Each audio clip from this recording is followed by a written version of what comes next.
Imagina por un momento que tu hijo de 5 años despierta una mañana y con voz serena te dice, mamá, papá, yo estuve aquí antes. Recuerdo cuando me clavaron en esa cruz. ¿Cómo reaccionarías? ¿Pensarías que es solo fantasía infantil? ¿O sentirías un escalofrío recorriendo tu espalda al ver la certeza en sus ojos? Esta no es una historia inventada. Es el testimonio documentado de una familia que nunca imaginó que su vida cambiaría para siempre cuando su pequeño comenzó a recordar detalles imposibles de una existencia que vivió hace más de 2000 años. Antes de continuar, te invito a dejar tu like si ya sientes que algo extraordinario está por revelarse, y suscríbete porque lo que estás a punto de descubrir desafiará todo lo que creías saber sobre la vida, la muerte y lo que existe más allá. Nuestra historia comienza en una ciudad colonial de México, donde los aromas del café recién hecho se mezclan con el incienso de las iglesias centenarias. Una ciudad donde la fe se respira en cada esquina y donde las campanas marcan el ritmo de la vida cotidiana. Carmen Morales era una mujer de 32 años, maestra de primaria, con ese don especial que tienen las personas que trabajan con niños. Sus manos suaves habían secado miles de lágrimas infantiles y su voz calmada había tranquilizado innumerables pesadillas. Era una mujer de fe profunda, criada entre rosarios y novenas, entre historias de santos y milagros que su abuela Mercedes le contaba cada noche. Su esposo, Roberto Morales, era arquitecto. Un hombre de 36 años, práctico y metódico, que confiaba en los planos, en las medidas exactas, en las estructuras que se pueden calcular y predecir. Era el tipo de persona que necesitaba ver para creer, que buscaba explicaciones lógicas para todo fenómeno inexplicable. Y luego estaba Samuel, su único hijo. Un pequeño de 5 años con ojos color miel que parecían mirar más allá de lo visible. Tenía el cabello castaño ondulado que Carmen peinaba cada mañana con paciencia maternal y una sonrisa que iluminaba cualquier habitación. Samuel era, en apariencia, un niño completamente ordinario. Le encantaba construir torres con bloques de madera, correr descalzo por el jardín persiguiendo mariposas y escuchar los cuentos que su madre le leía antes de dormir. Vivían en una casa acogedora de 2 pisos, con un jardín donde crecían jazmines y rosas. Era un hogar lleno de amor, de risas, de esas rutinas simples que construyen la felicidad, desayunos familiares, tardes de juegos, noches de películas con palomitas de maíz. Pero todo cambió un domingo de abril. Era una mañana luminosa, de esas que invitan a agradecer por estar vivo. La familia se preparaba para asistir a misa, como hacían cada semana. Carmen había vestido a Samuel con su mejor camisa blanca y sus pequeños zapatos negros que tanto odiaba usar porque le apretaban un poco. La iglesia estaba repleta, como siempre. El padre Antonio, un sacerdote de 60 años con voz profunda y mirada bondadosa, había comenzado su homilía sobre la resurrección.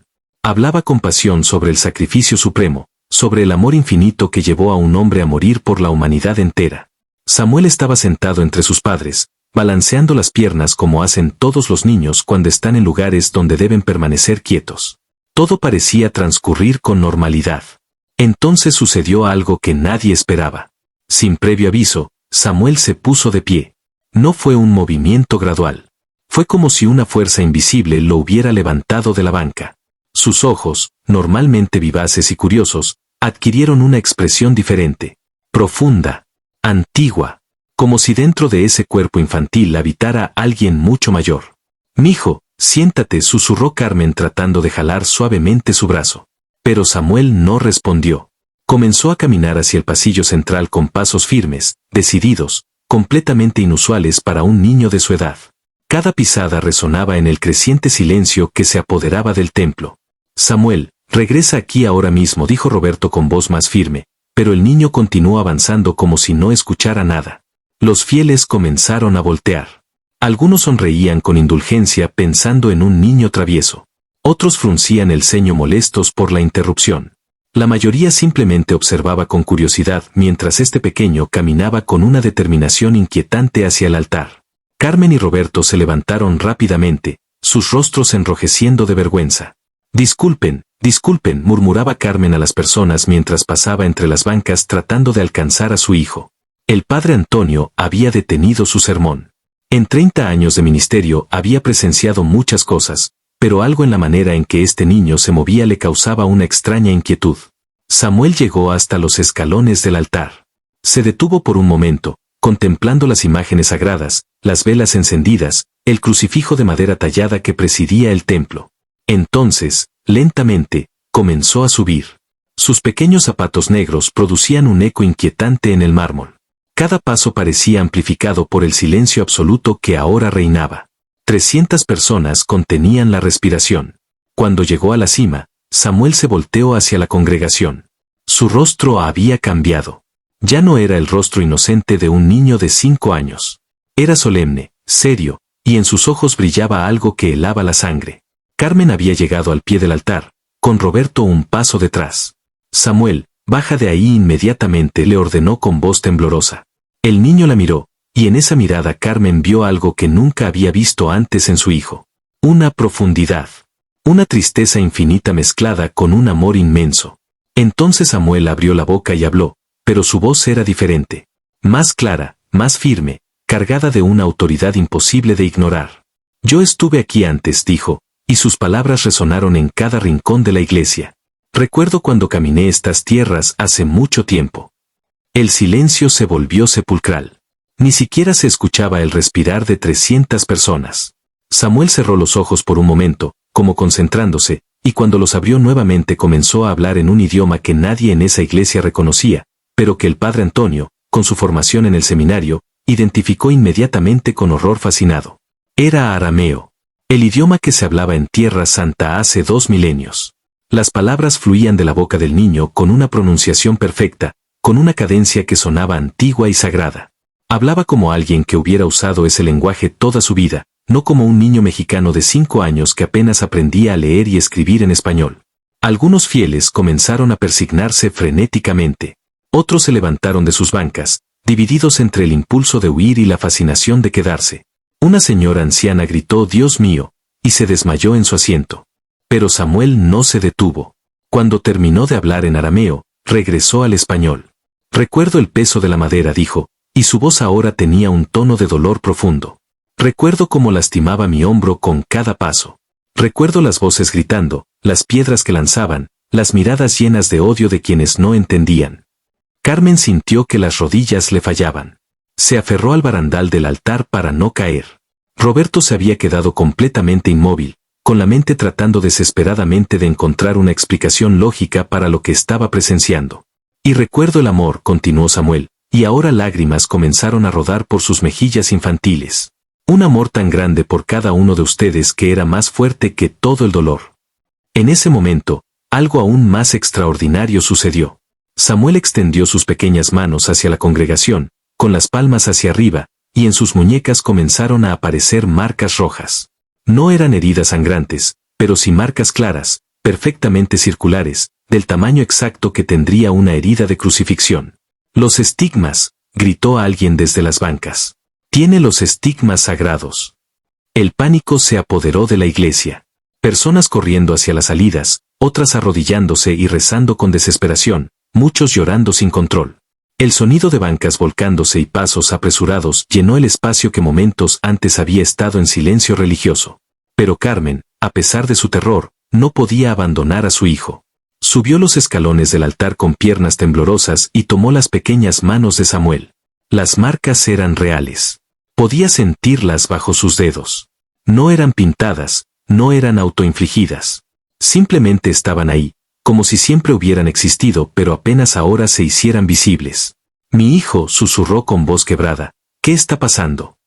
Samuel la miró con esos ojos que ahora parecían contener siglos de experiencia. «Mami», dijo con su voz normal, volviendo a ser el niño de 5 años, «tuve un recuerdo muy fuerte. Un recuerdo de cuando estuve aquí antes». Y entonces, como si hubiera despertado de un trance, Samuel comenzó a llorar. No con el dramatismo de la situación que acababa de vivir, sino con el llanto simple y vulnerable de un niño pequeño que tiene miedo y necesita a su madre. Carmen lo abrazó con fuerza, sintiendo como el pequeño cuerpo temblaba entre sus brazos. Roberto finalmente reaccionó y subió corriendo al altar. Tomó a su hijo en brazos y juntos los tres salieron de la iglesia mientras los pocos fieles que quedaban los observaban con una mezcla de terror y fascinación. El padre Antonio se quedó solo en el altar, mirando el lugar donde momentos antes un niño de 5 años había hablado en arameo y mostrado los estigmas de la crucifixión. Por primera vez en su vida sacerdotal, no sabía qué pensar, qué creer o qué hacer. El camino a casa fue el más largo de sus vidas. Samuel se había quedado dormido en los brazos de Carmen, con el rostro apacible de quien no tiene idea de la conmoción que acaba de causar. Pero en sus pequeñas muñecas, las marcas rojas permanecían. Carmen no podía dejar de mirarlas. Cada vez que la luz del sol entraba por la ventana del auto e iluminaba esas marcas, sentía un escalofrío recorrer su columna vertebral. Roberto murmuró finalmente, rompiendo el silencio tenso, «Tuviste lo mismo que yo, ¿verdad?» Roberto apretó el volante con tanta fuerza que sus nudillos se pusieron blancos. «No sé qué vi, Carmen. No sé qué acaba de pasar». Llegaron a su casa y la normalidad del hogar contrastaba dramáticamente con lo extraordinario de la situación. Las flores del jardín seguían meciéndose con la brisa, el gato dormitaba en el porche, todo se veía exactamente igual que cuando habían salido esa mañana. Pero nada volvería a ser igual para la familia Morales. Carmen acostó a Samuel en su cama. El niño seguía profundamente dormido, respirando con la tranquilidad de quien no carga ningún peso en la conciencia. Con cuidado, Carmen examinó sus manos bajo la luz que entraba por la ventana. Las marcas seguían ahí, claras e imposibles de ignorar. Roberto apareció en la puerta de la habitación. Se había cambiado la ropa de domingo por una camiseta y jeans, como intentando volver a la normalidad. ¿Siguen ahí?, preguntó, aunque ya conocía la respuesta. Carmen asintió sin apartar la vista de las marcas. Roberto, esto no es normal. Los niños no hablan idiomas muertos. No aparecen con heridas inexplicables. Tiene que haber una explicación lógica, insistió Roberto, pero su voz carecía de convicción. Se sentaron juntos en la orilla de la cama de Samuel, cada uno perdido en pensamientos imposibles de procesar. Fue Roberto quien finalmente rompió el silencio. ¿Tú crees en la reencarnación? Carmen tardó en responder. Nunca había pensado mucho en eso. La Iglesia no la acepta oficialmente, pero hay casos documentados en todo el mundo. Niños que recuerdan vidas pasadas, que hablan idiomas que nunca aprendieron. Pero esto es diferente, dijo Roberto. No está diciendo que fue un soldado o un campesino. Está implicando que fue. No pudo terminar la frase. Era demasiado grande, demasiado imposible de decir en voz alta. Jesucristo, terminó Carmen en un susurro. El silencio que siguió fue absoluto. En ese momento, el teléfono de la casa comenzó a sonar. Y luego el celular de Roberto. Y el de Carmen. En los siguientes minutos, recibieron más de 20 llamadas. Eran familiares, amigos, conocidos que habían estado en la iglesia o que se habían enterado por otros. Todos con las mismas preguntas, todos con la misma mezcla de incredulidad y fascinación. Roberto apagó ambos teléfonos. Necesitamos tiempo para pensar, para entender qué está pasando antes de hablar con nadie. Esa noche, mientras Carmen preparaba la cena tratando de mantener una apariencia de normalidad, Samuel despertó. Bajó las escaleras frotándose los ojos con los puños, como cualquier niño de 5 años que acaba de despertar de una siesta. Mami, tengo hambre. Carmen sintió que se le formaba un nudo en la garganta. Su hijo sonaba completamente normal, como si no hubiera pasado nada extraordinario esa mañana. Claro, mi amor. ¿Qué quieres comer? Quesadillas con frijolitos, por favor. Mientras Carmen cocinaba, Samuel se sentó a la mesa y comenzó a dibujar en un papel que Roberto le había dado. Dibujaba con la concentración intensa que tienen los niños cuando crean sus mundos imaginarios. ¿Qué estás dibujando, campeón?, preguntó Roberto, tratando de mantener su voz casual. Es un lugar que recuerdo, respondió Samuel sin levantar la vista. Había muchas casas de piedra y un templo muy grande y bonito. Roberto intercambió una mirada con Carmen sobre la cabeza del niño. ¿De dónde recuerdas ese lugar? Samuel finalmente levantó la vista. En sus ojos había esa profundidad nuevamente, esa sabiduría que no correspondía con su edad. De cuando vivía ahí, papá. Hace mucho, mucho tiempo. Terminó su dibujo y lo empujó hacia Roberto. Era sorprendentemente detallado para un niño de 5 años. Mostraba edificios de piedra con techos planos, caminos empinados, y en el centro, una estructura imponente con columnas. Se llamaba Jerusalén, dijo Samuel simplemente. Y ese templo era el lugar más sagrado para nosotros. Carmen dejó caer la espátula que estaba usando. Nosotros. Para mi pueblo, aclaró Samuel. Yo era judío en esa vida, mami. Hablaba arameo y hebreo. Y sabía todas las escrituras de memoria porque las había estudiado desde niño. Roberto se pasó las manos por el cabello, su gesto habitual cuando estaba abrumado. Samuel, ¿cómo sabes todo esto? ¿Cómo puedes recordar estas cosas? El niño se encogió de hombros. No lo sé, papá. Es como cuando tú recuerdas tu infancia. Solo que mis recuerdos son de una vida diferente. Durante la cena, Samuel siguió hablando naturalmente sobre sus recuerdos.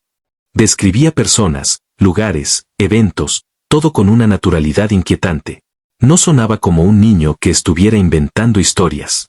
Sonaba como alguien que genuinamente recordaba experiencias vividas. Había un río donde la gente se bautizaba, contó mientras comía sus quesadillas. Mi primo Juan hacía los bautismos. Era muy fuerte y tenía una barba muy larga. Comía langostas con miel silvestre. Carmen sintió que se le erizaba la piel. Juan el Bautista. Su hijo estaba describiendo a Juan el Bautista como si fuera un familiar cercano. Y recuerdo cuando fui al río para que él me bautizara, continuó Samuel. Al principio no quería hacerlo. Decía que él debería ser bautizado por mí, no al revés. Las palabras salían de su boca con una facilidad asombrosa, describiendo escenas que estaban documentadas en los evangelios, pero añadiendo detalles personales que no aparecían en ningún texto religioso. Cuando salí del agua, escuché una voz muy fuerte que venía del cielo. Era como un trueno, pero también como un susurro. Me dijo que yo era su hijo amado. Roberto dejó su tenedor. Samuel, ¿de dónde sacaste estas historias?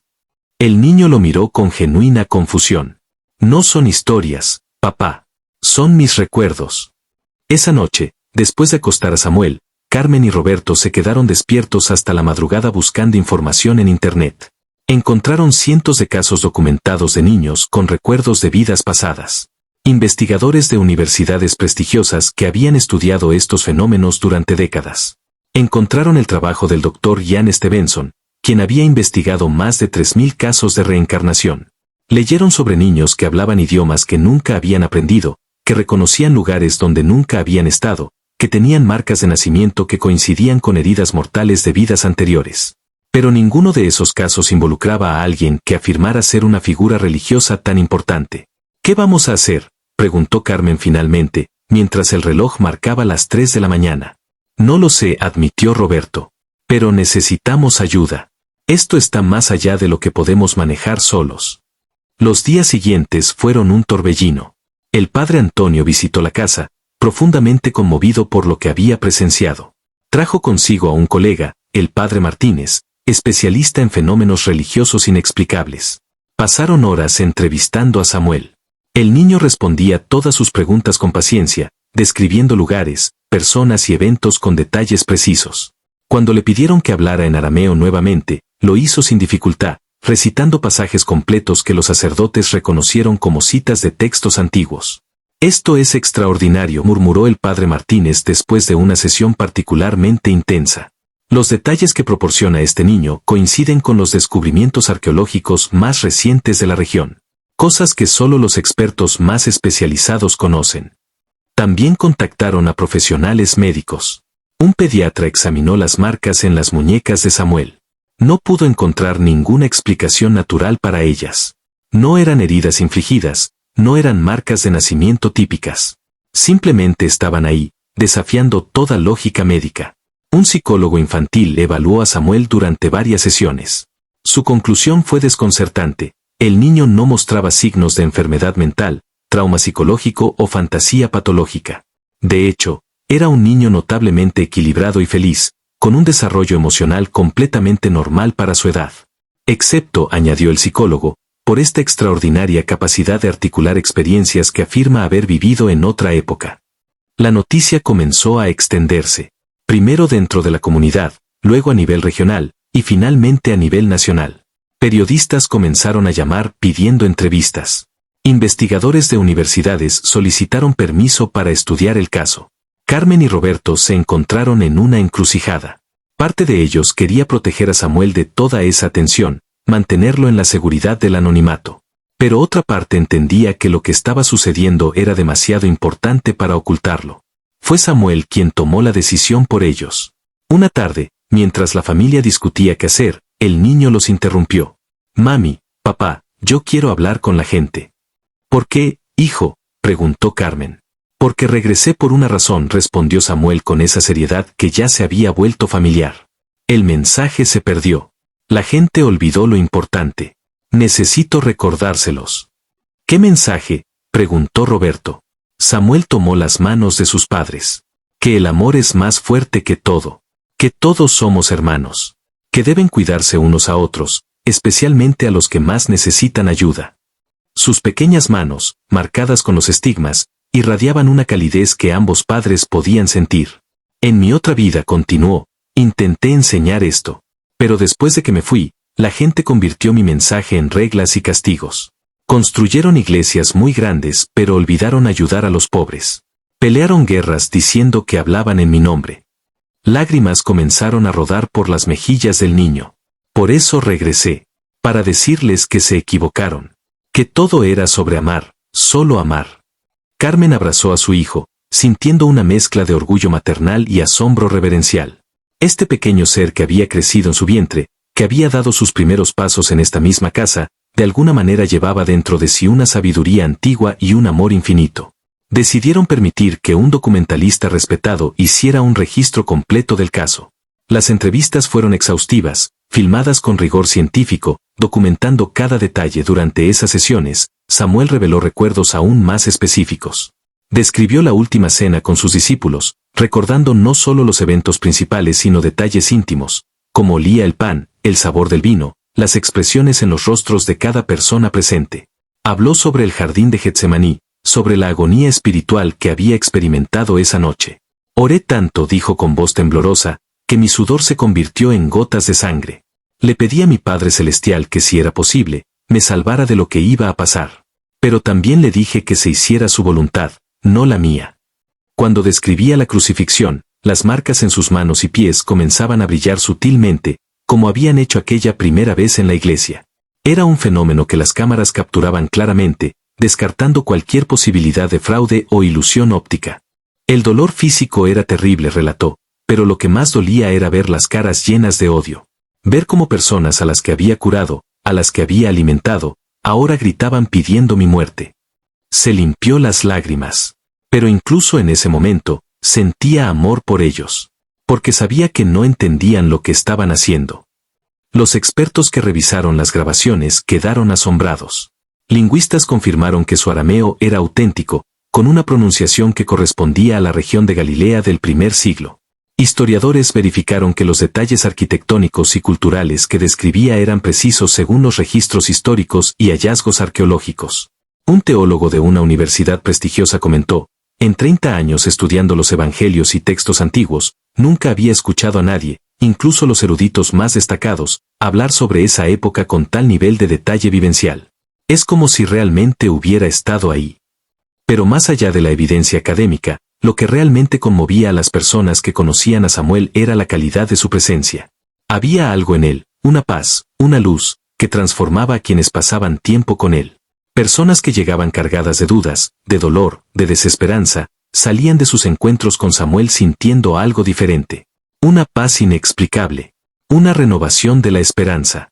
Como si en la presencia de este niño de 5 años hubieran tocado algo sagrado.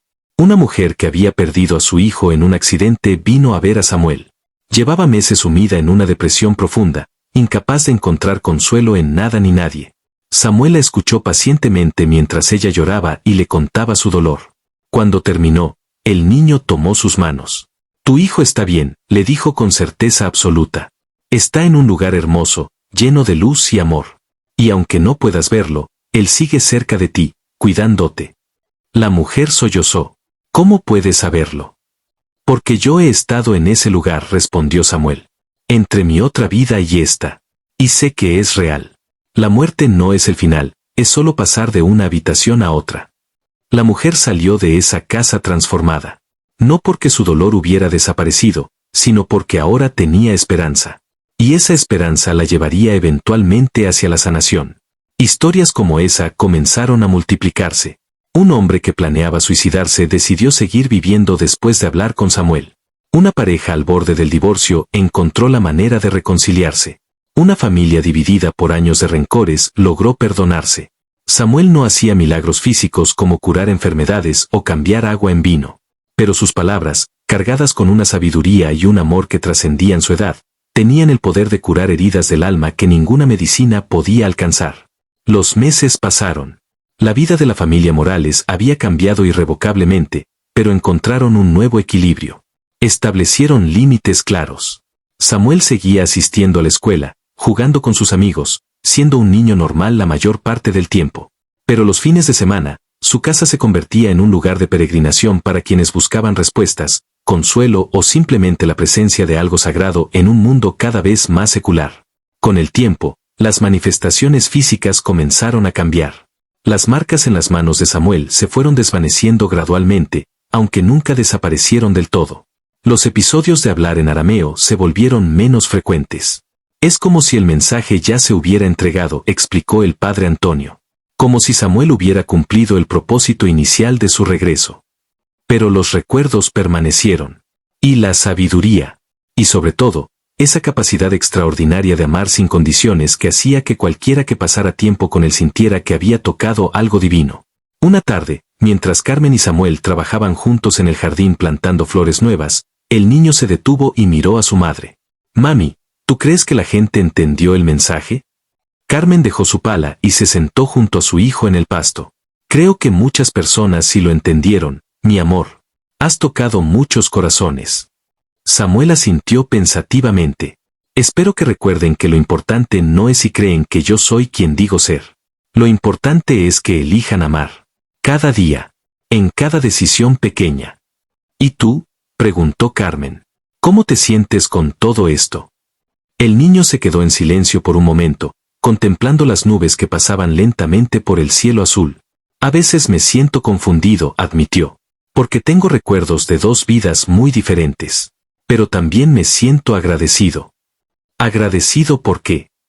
«Por tener una familia que me ama. Por poder ser niño otra vez. Por tener tiempo de jugar y aprender y crecer antes de que tenga que hacer cosas más importantes». Carmen lo abrazó, sintiendo una vez más esa mezcla de amor maternal y asombro reverencial que había definido su vida desde aquel domingo en la iglesia. «Siempre serás mi bebé», le susurró. «No importa quién hayas sido antes o quién llegarás a ser. Siempre serás mi hijo». Samuel se acurrucó en su abrazo. «Y tú siempre serás mi mami en esta vida», respondió Samuel. «Eso es lo más importante para mí ahora». Los años siguientes trajeron cambios profundos no solo para la familia Morales, sino para miles de personas cuyas vidas habían sido tocadas por el testimonio de Samuel. Cuando el niño cumplió 7 años, algo extraordinario comenzó a suceder. Los recuerdos de su vida pasada, aunque todavía presentes, comenzaron a integrarse de una manera más armoniosa con su vida actual. Ya no eran episodios dramáticos que lo tomaban por sorpresa, sino una parte natural de quien era.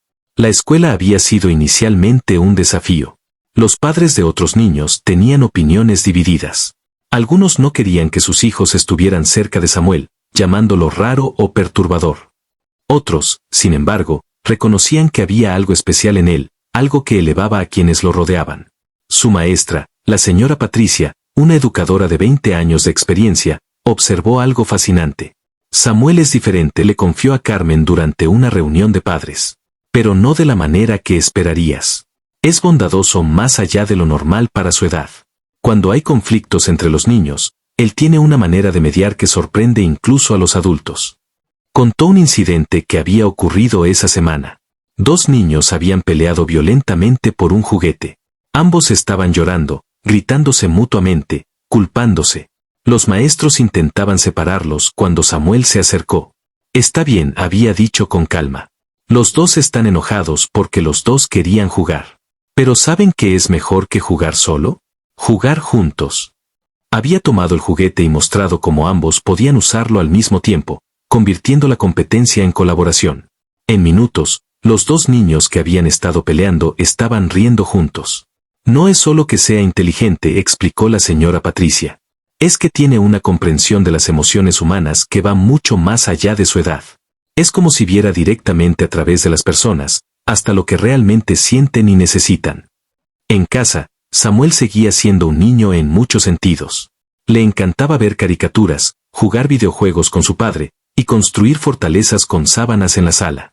Pero también tenía momentos de profundidad que recordaban a todos que había algo único en él. Una noche, durante una tormenta eléctrica particularmente intensa, Samuel encontró a Carmen asustada en la cocina. Ella siempre había tenido miedo a los truenos desde niña. «No tengas miedo», Mami le dijo tomando su mano. Los truenos solo son el sonido del cielo estirándose. Como cuando tú te estiras en la mañana y tus huesos hacen ruidito. Carmen sonrió a pesar de su miedo. ¿Cómo sabes eso? Porque en mi otra vida pasé mucho tiempo observando las tormentas. Cuando quería estar solo para pensar, subía a las montañas.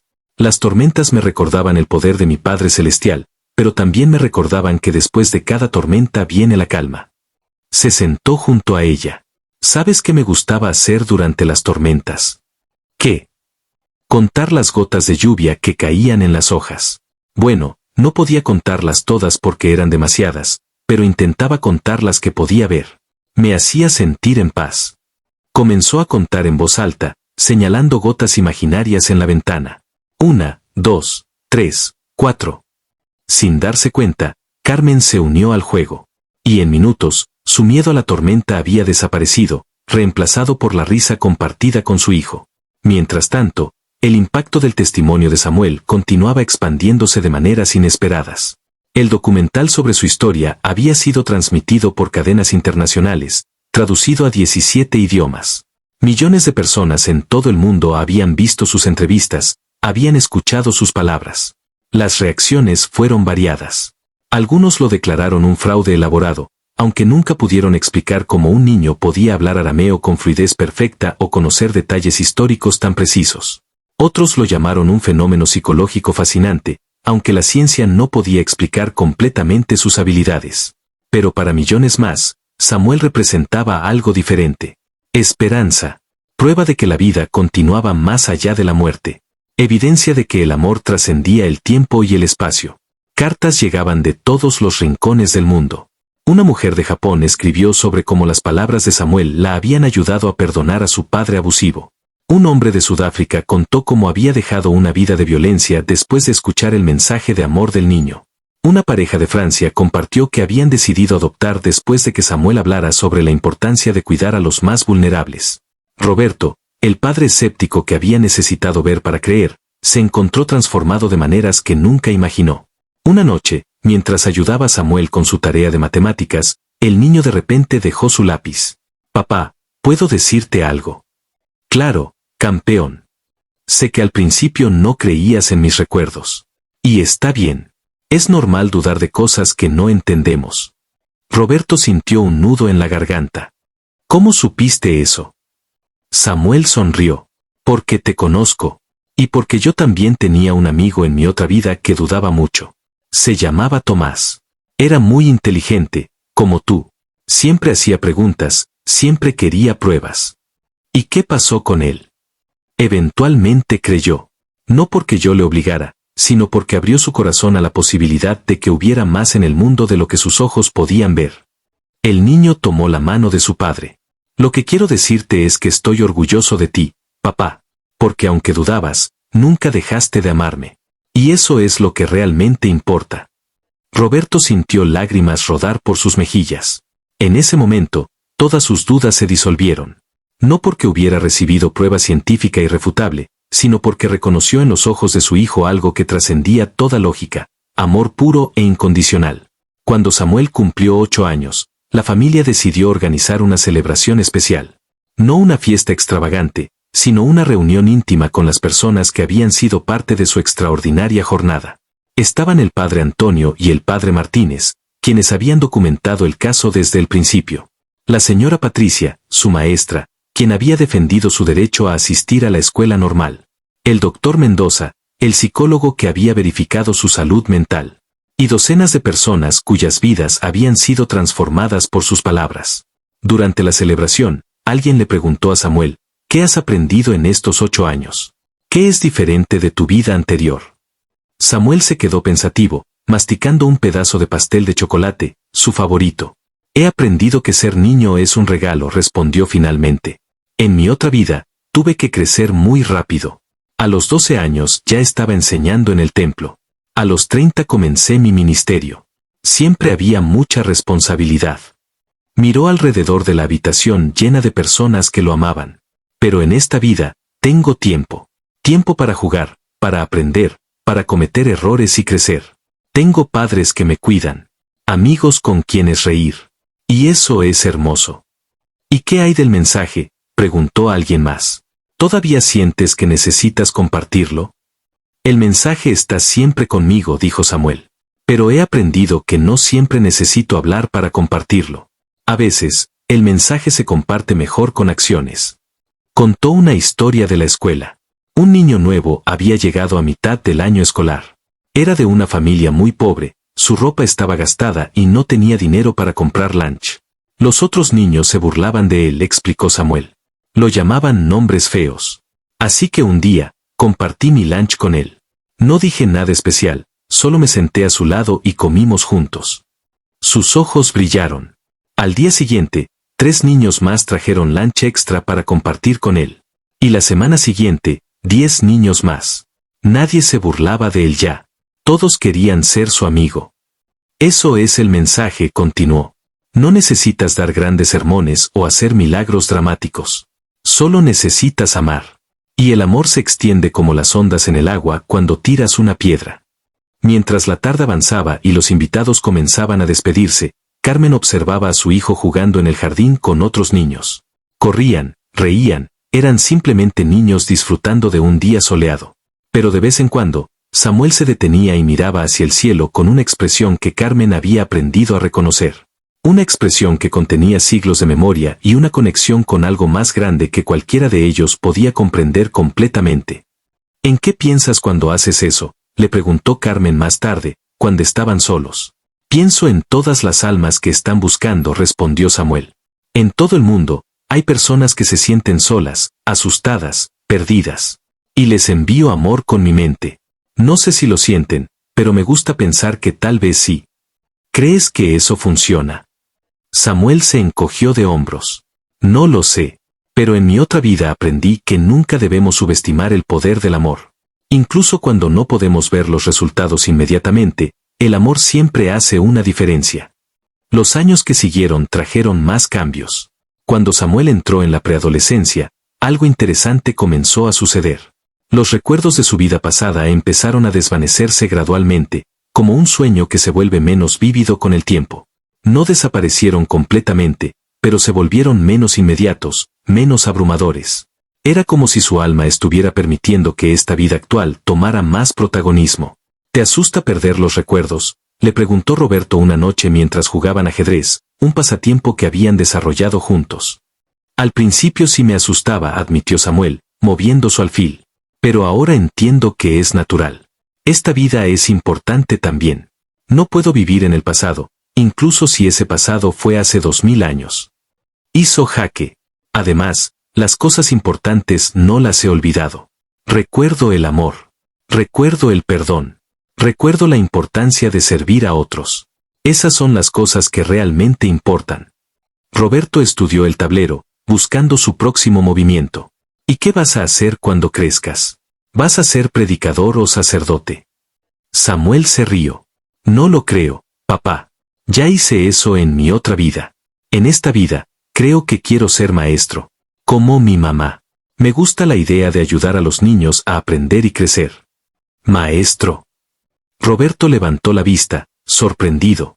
Sí, porque enseñar no es solo sobre matemáticas o ciencias. Es sobre ayudar a las personas a descubrir quiénes son. Y eso es lo que más me importa. Movió su reina. Jaque mate, papá. Roberto miró el tablero y se rió. Me ganaste otra vez. ¿Sabes? Cada vez que juego contigo, aprendo algo nuevo sobre la estrategia y la paciencia. Eso es porque los juegos son como la vida, dijo Samuel sabiamente. No se trata de ganar rápido. Se trata de pensar cuidadosamente, considerar las consecuencias, y a veces sacrificar piezas importantes para lograr el objetivo mayor. En el mundo exterior, el fenómeno de Samuel había inspirado cambios reales. La fundación que llevaba su nombre había crecido enormemente. Miles de personas donaban regularmente, inspiradas por su mensaje. Con esos fondos, habían construido orfanatos, escuelas en comunidades marginadas, comedores para personas sin hogar, y centros de rehabilitación para adictos. Todo operaba bajo el principio simple que Samuel había articulado: el amor en acción es más poderoso que 1000 palabras bellas. Carmen había dejado su trabajo de maestra para dirigir la fundación a tiempo completo.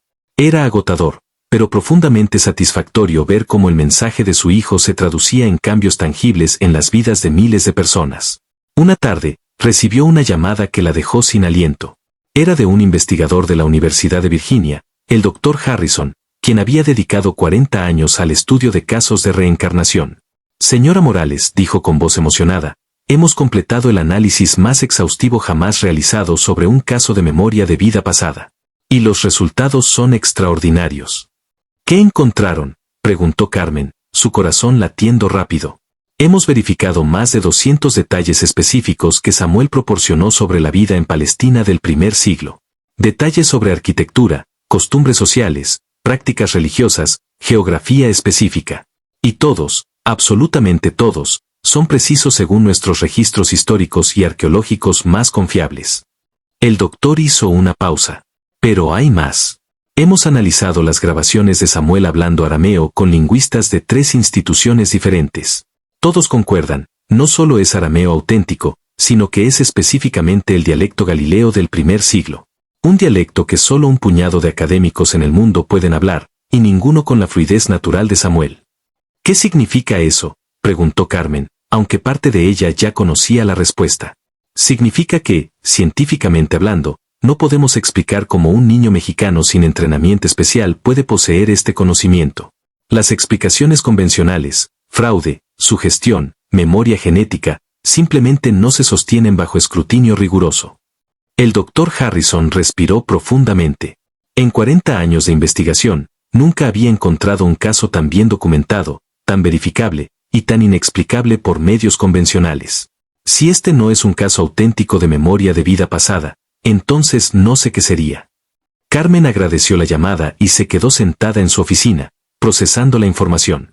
Parte de ella siempre había sabido que Samuel era especial, que su historia era real. Pero escuchar la confirmación científica era otra cosa completamente diferente. Esa noche, compartió la noticia con Roberto y Samuel durante la cena. Roberto asintió pensativamente. ¿Sabes qué es lo interesante? Ya no necesito la confirmación científica. Durante estos años viendo cómo Samuel vive, cómo ama, cómo trata a las personas, eso me dio toda la prueba que necesitaba. Samuel sonrió. La ciencia es importante, papá. Nos ayuda a entender el mundo. Pero algunas cosas van más allá de lo que la ciencia puede medir. Como el amor, añadió Carmen. Exactamente, asintió Samuel. ¿Puedes pesar el amor en una balanza? ¿Puedes medirlo con una regla? No. Pero todos sabemos que es real porque lo sentimos. Terminó su cena y se limpió la boca con la servilleta. Por eso nunca me preocupé mucho por probar que mis recuerdos eran reales. Las personas que necesitaban creer, creyeron. Y eso fue suficiente. A medida que Samuel crecía, su influencia continuaba expandiéndose de maneras sorprendentes.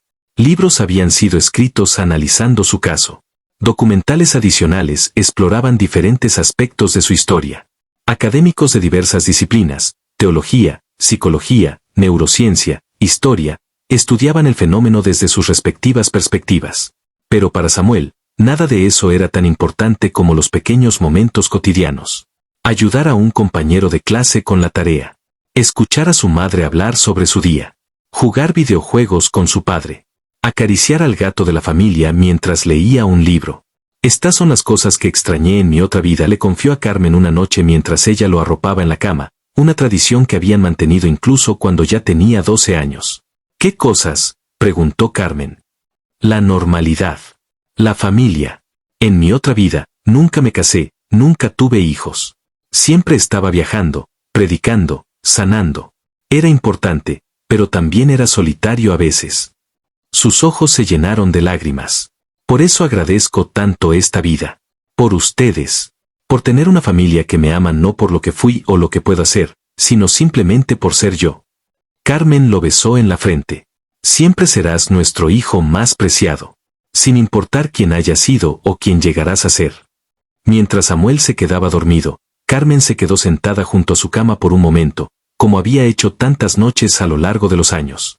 Observó su rostro pacífico, las marcas sutiles que aún permanecían en sus muñecas, y sintió una gratitud profunda.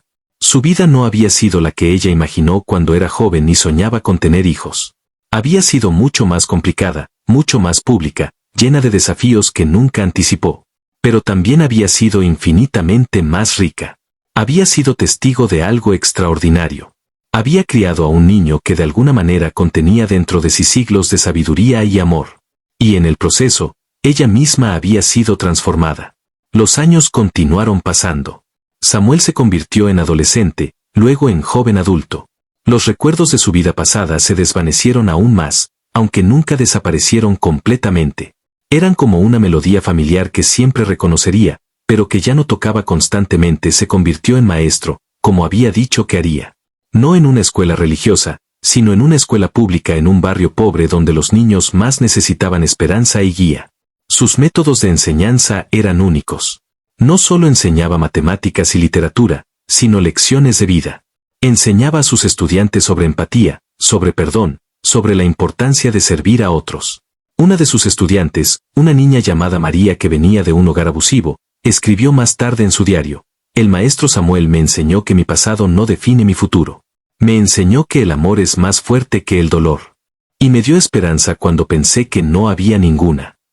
El impacto de Samuel se medía no en milagros dramáticos, sino en estas transformaciones silenciosas. En las vidas que tocaba, en los corazones que sanaba, en el amor que inspiraba. Y mientras tanto, el mundo seguía girando. Guerras continuaban ocurriendo. Personas seguían odiándose por diferencias de religión, raza, nacionalidad. La injusticia persistía en muchas formas. Pero también había más luz. Inspiradas por el mensaje de Samuel, millones de personas habían elegido amar un poco más, juzgar un poco menos, perdonar con más facilidad. Y esos millones de pequeñas elecciones estaban cambiando lentamente el mundo. Porque al final, esa era la verdad que Samuel había venido a recordar: el cambio no viene de revoluciones dramáticas o milagros sobrenaturales. Viene de millones de corazones individuales eligiendo el amor sobre el miedo, la compasión sobre la indiferencia, la esperanza sobre la desesperación. Una decisión a la vez. Una persona a la vez. Un acto de bondad a la vez. Y en algún lugar, en esa pequeña casa amarilla donde todo había comenzado, Carmen y Roberto envejecían juntos, orgullosos del hombre en que su hijo se había convertido. Las marcas en las muñecas de Samuel todavía estaban ahí, sutiles pero permanentes. Un recordatorio físico de una verdad eterna: que el amor trasciende el tiempo, que las almas regresan para completar misiones inconclusas, y que a veces, los mensajes más importantes llegan de las formas más inesperadas. En la boca de un niño de 5 años que una vez fue algo más. Alguien más. Pero que en esta vida eligió ser simplemente Samuel, hijo, estudiante, maestro, y portador de un mensaje atemporal. El mensaje de que todos estamos conectados. De que el amor es la fuerza más poderosa del universo. Y de que cada uno de nosotros tiene el poder de cambiar el mundo, si solo elegimos comenzar con nuestro propio corazón. Si esta historia conmovió tu corazón, no olvides suscribirte a nuestro canal y activar la campanita para más historias extraordinarias que desafían todo lo que creemos saber sobre la realidad. Dale like si sentiste algo especial mientras escuchabas este relato, y comparte en los comentarios. ¿Crees en la reencarnación? ¿Qué harías si tu hijo te dijera que recuerda una vida pasada? Recuerda, el amor trasciende todo. Las almas encuentran su camino de regreso. Y a veces, los mensajes más importantes vienen en los paquetes más pequeños. Hasta la próxima historia de Almas del Pasado.